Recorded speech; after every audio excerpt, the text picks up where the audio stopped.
Hello दोस्तों, कैसे हो आप लोग। मेरा नाम है दीपक और मैं स्वागत करता हूं अपने इस YouTube channel Civil Only prelims में, जिसमें कि हम आज एक कंप्लीट न्यूज एनालिसिस देखेंगे। किसके बारे में?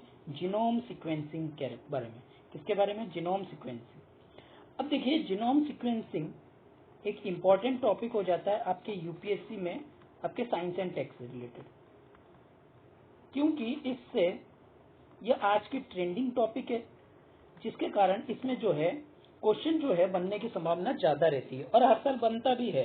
अगर देखा जाए, हम लोग साइंस एंड टेक्निक क्वेश्चन में आजकल जीनोम टेक्निक के ऊपर, टेक्नोलॉजी के ऊपर बहुत सारे जो है क्वेश्चन जो है आने के लिए तैयार रहते हैं।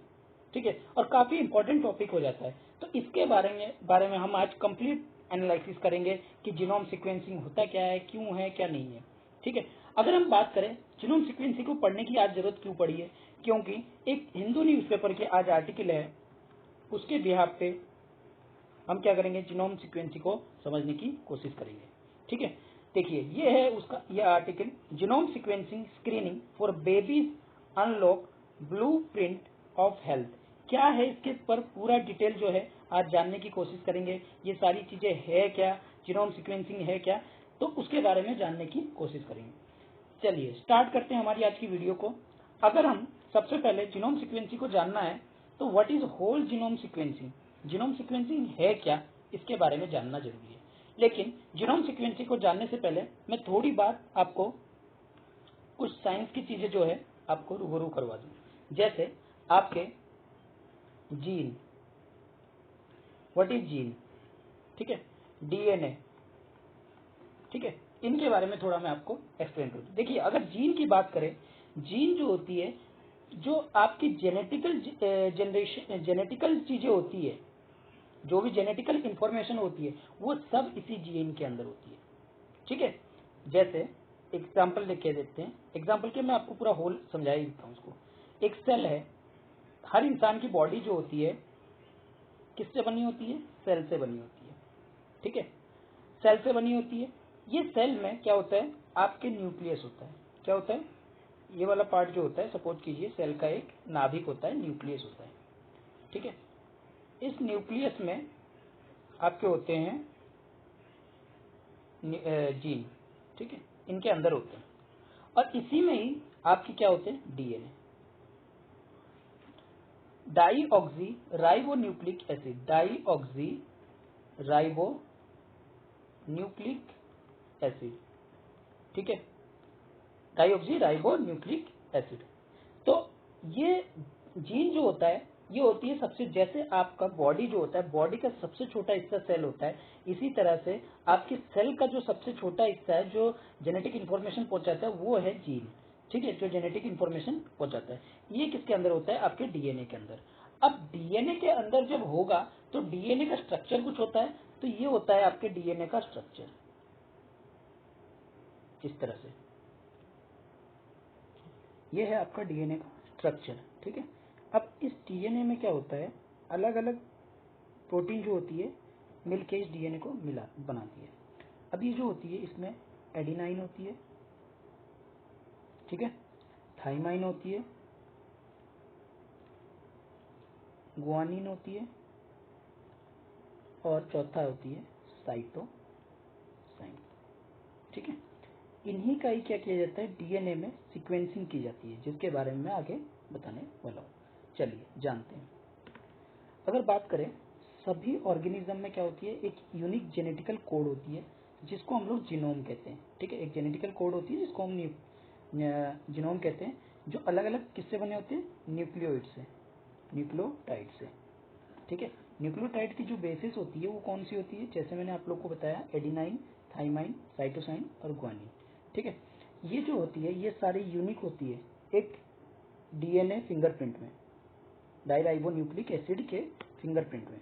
ठीक है, और एक पैटर्न की तरह बना होता है, जिनको हम लोग सीक्वेंसिंग ऑफ बेस कहते हैं। यानी कि इस तरह से एक सीक्वेंसिंग होती है कि ये पहले हो जाए, फिर दूसरा, फिर तीसरा, फिर चौथा, यानी कि जो आपकी थाइमाइन आ जाए वो बीच में आ जाए, फिर साइटोसाइन आ जाए, फिर गुआनिन आ जाए। इस तरह की सीक्वेंसिंग जो होती है इनमें बनी रहती है।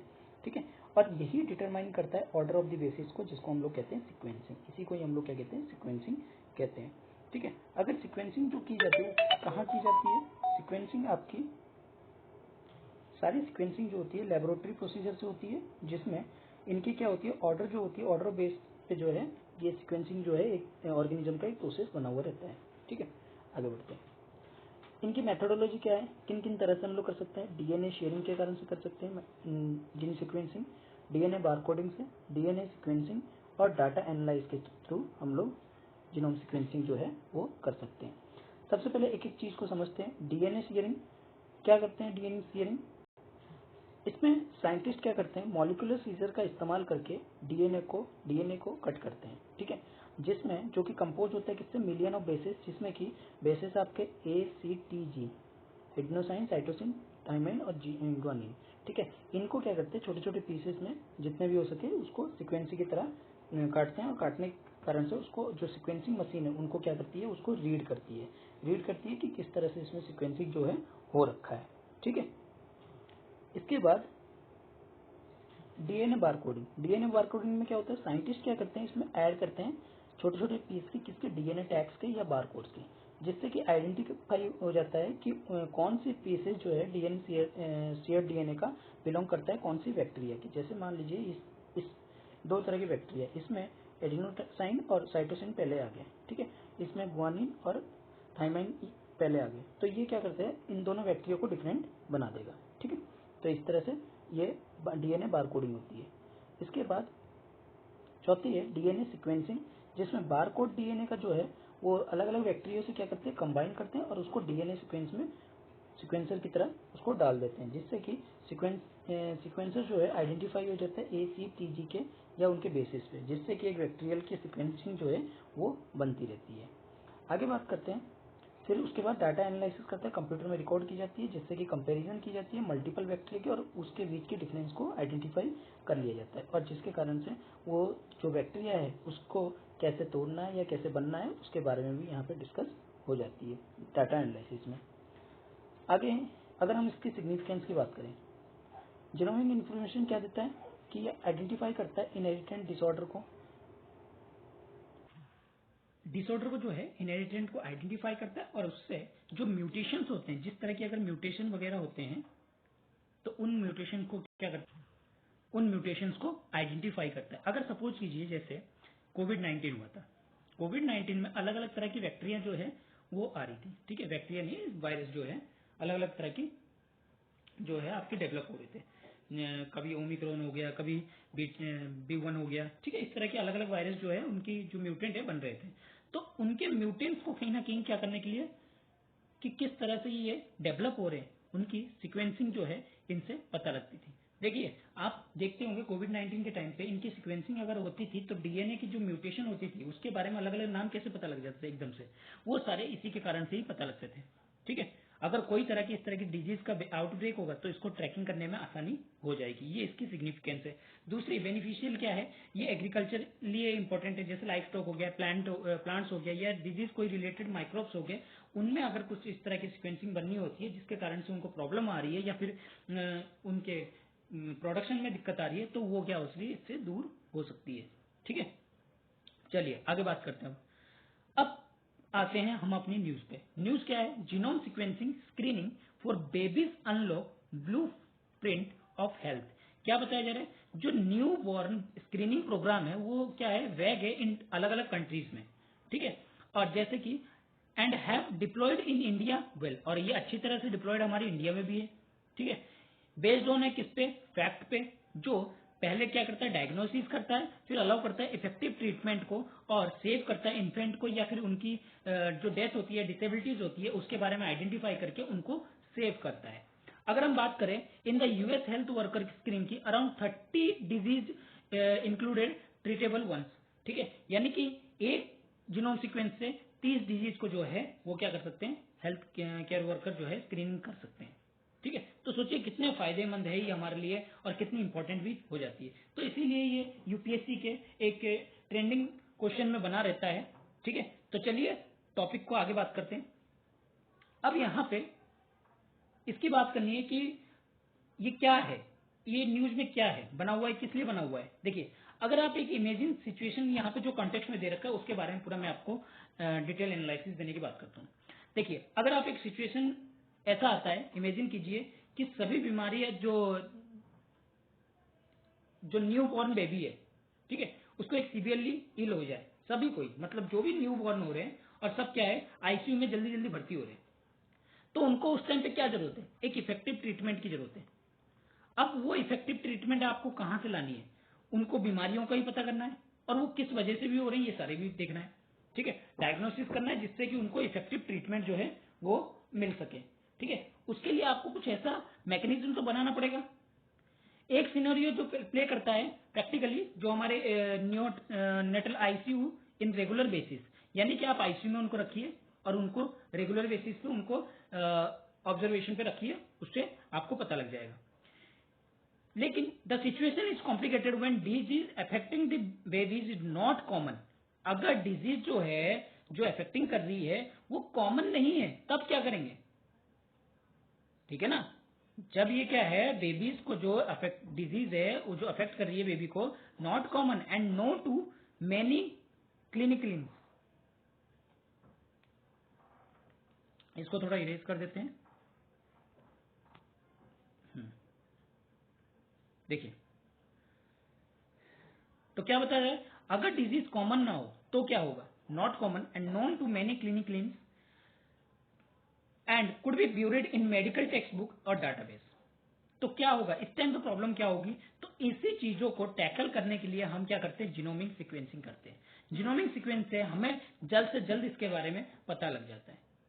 यहां पे बता रखा है, देयर आर 6000 या so genetic disease, around 3500 disease have been documented. यहाँ पे 6000 या जेनेटिक डिजीज होगी जिसमें 3500 डिजीज को क्या किया जा चुका है, डॉक्यूमेंटेड किया जा सकता है, और much smaller number have their molecular and genetic defect mapped. देखा जाए तो इसके पोटेंशियल के हिसाब से कम है, क्योंकि बहुत ज्यादा डिजीज है अभी, ठीक है, और 3500 क्या किया है, डिजीज को डॉक्यूमेंटेड किया गया है। अगर सिग्निफिकेंट नंबर देखें इन डिजीज का जो पॉपुलेशन में है, बहुत सारे ट्रीटमेंट हो सकते हैं लेकिन उनको प्रिविलेंट नहीं किया जाता है, ठीक है ना, नेवरदलेस प्रिविलेंट। अगर न्यू बॉर्न स्क्रीनिंग प्रोग्राम को लाया गया तो नाउ इन वेग इन डिफरेंट कंट्री, जो न्यू बॉर्न स्क्रीनिंग प्रोग्राम को लाया गया है वो अलग अलग कंट्री में वेग बना हुआ है, ठीक है, लेकिन कुछ इंडिया में जैसी स्टेट है उसमें चलता है, जो मैंने अभी आपको बताया। एग्जाम्पल के लिए, जैसे US health worker screen for around 30 disease include treatable one of the blood. एक ब्लड से, एक तरह की ब्लड से 30 डिजीज को जो है ट्रीटेबल किया जाता है। एंडोक्राइन सिस्टम हो गया, एक तरह के ब्लड हो गया, एंडोक्राइन सिस्टम हो गया, मेटाबॉलिज्म हो गया, इन सब 30 डिजीज को कहीं ना कहीं ट्रीटेबल कर सकते हैं। Then again in many cases they lose the window of opportunity because standard newborn screening programme is limited. इनके पास लिमिटेड है, जेनेटिक टेस्ट जो है उनको कवर करने में ज्यादा टाइम लग जाता है। तो इसके लिए क्या बताया गया, एडवांसिंग, जो रिसेंटली एडवांसिंग को बताया गया जेनेटिक जीनोमिक सीक्वेंस को, जो आज के टाइम पे अवेलेबल भी है और एक्सेसिबल भी है और अफोर्डेबल भी बना हुआ है। यह हमें बेटर कन्वर्ट देता है जेनेटिक डिजीज को, यानी कि जो आपकी जेनेटिकली डिजीज है, जेनेटिकली इन द सेंस क्या है कि आपके पेरेंट्स से आया हुआ डिजीज जो है, ठीक है ना। ये हमें हेल्प करता है हेल्थ केयर वर्कर को make fast and effective diagnosis, help by the fact that sequencing. इनके सीक्वेंसिंग के फैक्ट के हिसाब से हम क्या करते हैं, इनको जल्दी से इन बीमारियों को क्या कर लेते हैं, पकड़ लेते हैं, ठीक है ना। अब अगर बात की जाए व्हाई इट इज इम्पोर्टेंट, ये इंपॉर्टेंट क्यों है। अगर रेयरिटी की देखा जाए, बहुत सारी डिजीज जो है वो नैरो विंडेड अपॉर्चुनिटी देते हैं। द लॉन्ग डायग्नोस्टिक पाथ, इनकी जो डायग्नोस्टिक पाथ होती है लंबी होती है, इनको चेकअप करना बहुत जरूरी होता है। लेकिन अगर चेकअप करने में ही आपके टाइम लंबा लेगा, मतलब ब्लड टेस्ट, ब्लड सैंपल, ये सब ले लेके आपको परेशान करके अगर टाइम ज्यादा लेगा तो क्या होगा, प्रॉब्लम होगा। तो इन सब परेशानियों से हम लोग का, तो इन सब परेशानियों से ज्यादा बेटर कौन होती है, जीनोमिक सीक्वेंस। आप क्या कर सकते हो, एक नई तरह की खोज जो है इसमें जल्द से जल्द आप क्या कर सकते हो, इसको डायग्नोसिस कर सकते हो, ठीक है ना। और जब आप ये डायग्नोसिस करोगे तो कहीं ना कहीं ये क्या होगा, लार्ज पॉपुलेशन के लिए भी इफेक्टिव है, ठीक है, और बहुत सारी डिजीज को भी कहीं ना कहीं क्या करता है, ये आइडेंटिफाई करने में हेल्प करता है। ठीक है ना।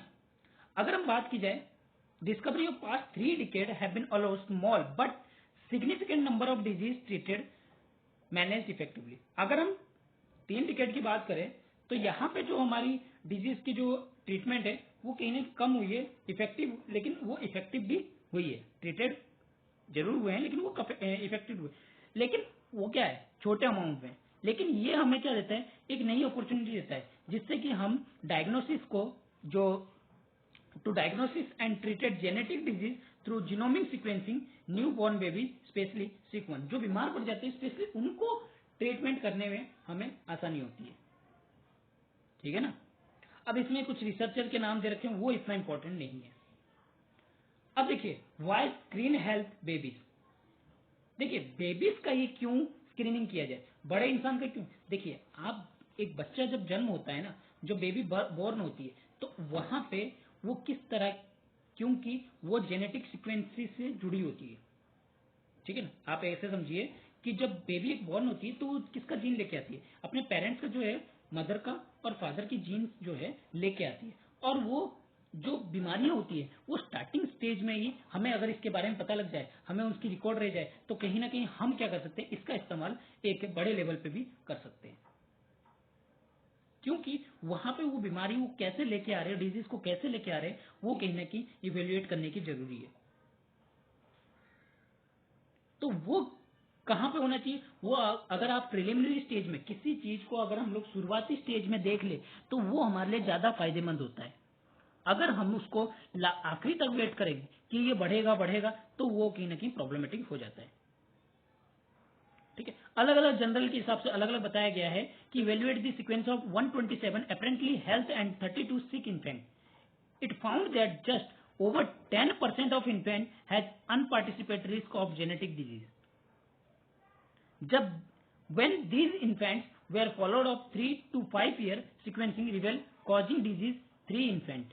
तो सोचिए, अगर आप स्टार्टिंग में देखते हो, स्टार्टिंग में आपको किसी भी डिजीज को फाइंड आउट करने में कम लगता है, मतलब अमाउंट जो है ज्यादा रहता है, लेकिन जैसे जैसे बढ़ते बढ़ते चलते हैं तो वो बीमारियां क्या होती रहती है कि अगर बढ़ी तो ठीक है, नहीं बढ़ी तो मान लीजिए किसी वजह से आपका खत्म हो गया, तो वो आइडेंटिफाई ही नहीं होगी आगे तक जाके। ठीक है। जो अनपार्टिसिपेट रिस्क होती है वो क्या होती है, धीरे धीरे कम होती जाती है। लेकिन स्टार्टिंग में आपकी जेनेटिक डिजीज, मान लीजिए जेनेटिक से डिजीज कौन कौन सी होने वाली है, उस चीज के बारे में आइडेंटिफाई करना यहाँ जरूरी है। ठीक है, आगे बढ़ते हैं। Need for speed.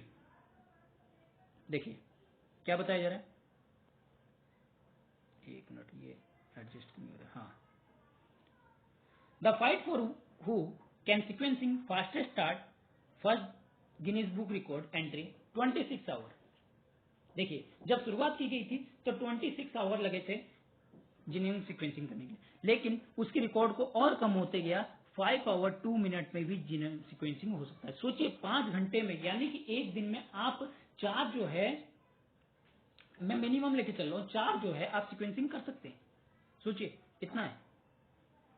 क्यों ये हुआ है, हमारी टेक्नोलॉजिकल एडवांसमेंट, हमारी एआई बेस्ड टेक्नोलॉजी से, जिसके कारण से जो सीक्वेंसिंग है और बेटर रैपिड तरीके से किया गया और बेटर तरीके से जो है हम लोग इसकी तरफ बढ़ रहे हैं और इसको कहीं ना कहीं अच्छी तरह से डायग्नोसिस कर रहे हैं। अब देखिए ये एथिकल कंसर्न भी बना हुआ है, क्या आप सभी बच्चों पे कर सकते हो ये चीज, तो ये कहीं ना कहीं प्रॉब्लमेटिक है। आप सभी बच्चों पे नहीं कर सकते, जो पेरेंट्स नहीं चाहेंगे या जो इन रिलेटेड बर्थ होती है, न्यू बॉर्न बेबीज होती है, क्या उन पे विदाउट पेरेंट्स की परमिशन क्या आप कर सकते हो, नहीं कर सकते। तो एक एथिकल कंसर्न भी बना होता है। तो क्या बताया गया, the issue of disclose of managing incident and secondary finding raise concern about privacy and psychological impact on family, जिससे इनकी प्राइवेसी को भी हनन होगी और इनके जो साइकोलॉजिकल इम्पैक्ट है वो फैमिली पर भी आएगा। तो हमें करना क्या चाहिए, होप क्या रखा गया, यहाँ पे होप की भी बात की है। Equitable distribution of benefits and burdens associated with accessing and utilising this technology also involve issues of justice and fairness.